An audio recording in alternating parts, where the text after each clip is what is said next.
အားလုံးမင်္ဂလာပါနော်ဒီနေ့ကျွန်တော်တို့မြန်မာနိုင်ငံရဲ့သတင်းတွေဖြစ်တဲ့စီရေးနိုင်ငံရဲ့အစရှိတဲ့သတင်းတွေကိုကြည့်ရှုလိုက်ရအောင်လားခင်ဗျာအားလုံးကိုကျေးဇူးတင်ပါတယ်ခင်ဗျာနောက်ပြီးတော့သတင်းတွေကိုနေ့စဉ်သတင်း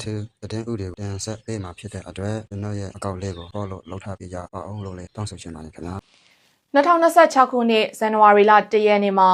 ဗမာတပ်တော်ရဲ့နှစ်ပတ်လည်နဲ့စီရေးပြပွဲအခမ်းအနားကိုတော်လှန်ရေးနေမြေတနေရာမှာပြုလုပ်ခဲ့ရမှာအာရခတပ်တော် AA ရဲ့တပ်မှုတချို့တက်ရောက်ရှိမြင်ခဲ့တယ်လို့သိရပါတယ်။ဒီလို AA တပ်မှုတွေတက်ရောက်ခဲ့တာကိုဗမာတပ်တော်ကထုတ်ပြန်တဲ့တပ်ပုံတွေမှာလည်းတွေ့မြင်ရပါတယ်။ဒါအပြင်ဗမာတပ်တော်ကိုဗမာလူမျိုးစုတပ်တော်လို့ရေးသားထားတာကိုတွေ့ရှိရပြီးဒီဗမာတပ်တော်ကိုလူငယ်ပညာတတ်တွေနဲ့ဖွဲ့စည်းထားတယ်လို့သိရပါတယ်။ပြည်ထောင်စုတည်ဆောက်ရေးမှာဗမာလူမျိုးတွေဟာလည်းပြည်ထောင်စုအထက်ကတိုင်းရင်းသားလူမျိုးတစ်မျိုးဖြစ်တာကြောင့်ဗမာပြည်နေရယူမယ်လို့ဗမာတပ်တော်ရဲ့ policy မူဝါဒမှာဖော်ပြထားပါတယ်။ညီနောင်တိုင်းရင်းသားတော်လှန်ရေးအဖွဲ့အစည်းတွေရဲ့နိုင်ငံရေးနဲ့မဟာမိတ်မူဝါဒတွေအပေါ်ဟန်ရှက်ညီညီနဲ့လက်တွဲကပူးပေါင်းဆောင်ရွက်နိုင်စေဖို့အတွက်တော်၎င်း